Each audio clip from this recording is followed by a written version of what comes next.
ছাত্রদল এবং ছাত্র শিবিরের দুটো যদি একত্রিত হয়, তাদেরও ক্ষমতা নাই এই বৈষম্যবিরোধী ছাত্র আন্দোলন যখন কোনো কর্মসূচি দেয় সেটা যতটা এই সরকারকে স্পর্শ করে ততটা স্পর্শ করার। শিক্ষার্থীদের রাজনৈতিক দল গঠন নিয়ে বেশ কয়েকদিন ধরে আলোচনা হচ্ছে। তারেক রহমানও মন্তব্য করেছে রাজনৈতিক দল গঠন সবাই করতেই পারে, কিন্তু রাষ্ট্রীয় সহায়তায় দল হচ্ছে কিনা বা সেদিকে যাচ্ছে কিনা, আপনি এই বিষয়ে আপনি কি বলবেন? যে রাজনৈতিক শিক্ষার্থীদের রাজনৈতিক দল গঠন হচ্ছে এটা আমরা বুঝতে পারছি, তারাও বলছে, কিন্তু প্রশ্ন হচ্ছে রাষ্ট্রীয় বা সরকারের সহযোগিতায় দল হচ্ছে কিনা। দেখেন, আপনি যদি আজকে থেকে ঠিক 1 মাস আগের একটা ঘটনা বলি আপনাকে, আমি পঞ্চগড়ে এই যে নাগরিক কমিটির যে মুখ্য সংগঠক সার্জিস আলম, সেখানে উনি বলেছিলেন যে এটা কোনো নাগরিক কমিটির কথা বলেছেন, এটা কোনো রাজনৈতিক দল হবে না, এটা একটা রাজনৈতিক শক্তি হবে। এবং রাজনৈতিক দল এবং রাজনৈতিক শক্তির মধ্যে পার্থক্যটা কি, এটা উনি সুন্দর করে একদম একাডেমিক্যালি ডিফাইন করে দিয়েছেন। পাশাপাশি উনি এটাও বলেছেন যে বৈষম্য বিরোধী ছাত্র আন্দোলন এবং জাতীয় নাগরিক কমিটির মধ্যে মানে এইটা কোথায়, মানে আপনার দেয়ালটা কোথায়? দেয়ালটা হলো বয়সজনিত দেয়াল। 27 থেকে 28 পর্যন্ত ছাত্র, 28-এর পরে চলে গেলে সেটা হয়ে গেল নাগরিক কমিটির সদস্য। তাহলে মোটামুটি ভাবগতভাবে তারা সবাই এক, এবং এদেরই 3 জন প্রতিনিধি সরকারে আছে। তাহলে মোটামুটি আপনি বলতে পারি বৈষম্যবিরোধী ছাত্র আন্দোলন, নাগরিক কমিটি এবং 3 ছাত্র উপদেষ্টা, এরা হলো এক ঘরের বাসিন্দা তারা। এবং তখন এটা পলিটিক্যাল পার্টি হবে না। আবার পরশুদিন দেখলাম ওনাদের যে সদস্য সচিব আক্তার হোসেন, উনি বলছেন যে ফেব্রুয়ারির 2nd উইক নাগাদ তারা একটা দল হিসেবে আত্মপ্রকাশ করবে। নাম নিয়ে আলোচনা হচ্ছে, প্রায় 100-র মতো নামের প্রস্তাব এসেছে, তারা ভেবে দেখবে কোনটা হবে।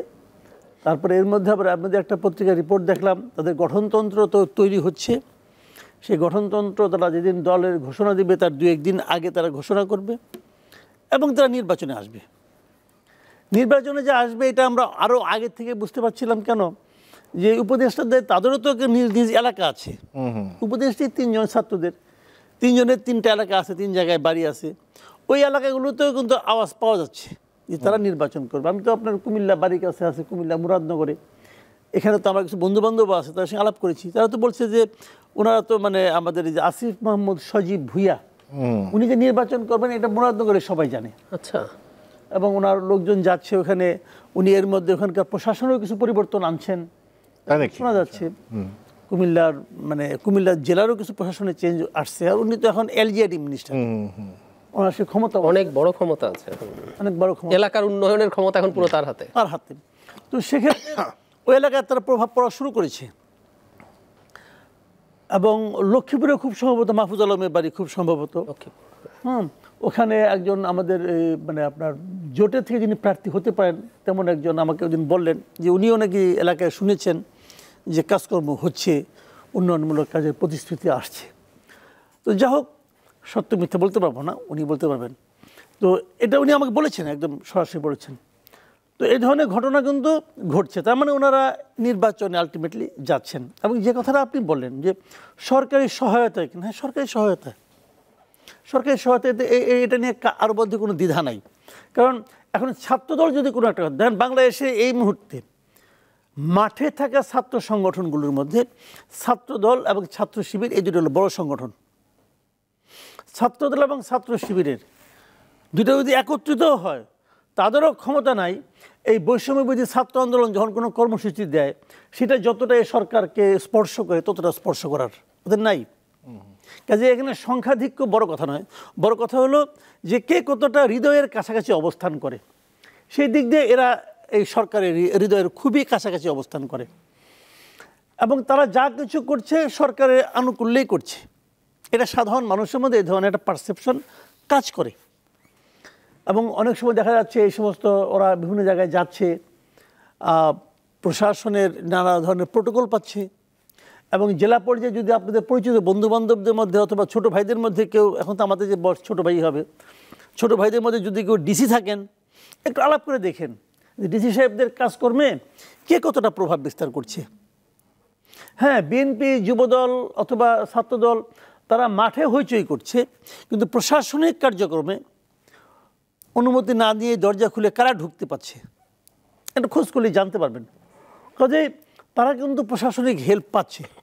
এখন তারা যদি একটা পলিটিক্যাল পার্টি করতে চায় এবং উদ্যোগ নেয়, আমি নিশ্চিতভাবে এই দেশে বলতে পারি যে দেশের মানুষ ভাববে তারা আসলে সরকারের আনুকূল্যেই এই পার্টিটা করছে, এটা মানুষ মনে করবে এবং এটা আমিও মনে করব।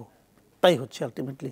এবং এইটা ওনারা কি ভাবছেন আমি জানি না, এটা হবে নতুন পলিটিক্যাল পার্টির জন্য সবচেয়ে বড় কলঙ্ক। এই কলঙ্ক কেবল তাদের সারা জীবন বয়ে বেড়াতে হবে তা না, এই কলঙ্কের কারণে তাদের ডুবেও যেতে হতে পারে। তারা এই ভুলটা কেন করছে এটা আমি বুঝতে পারছি না।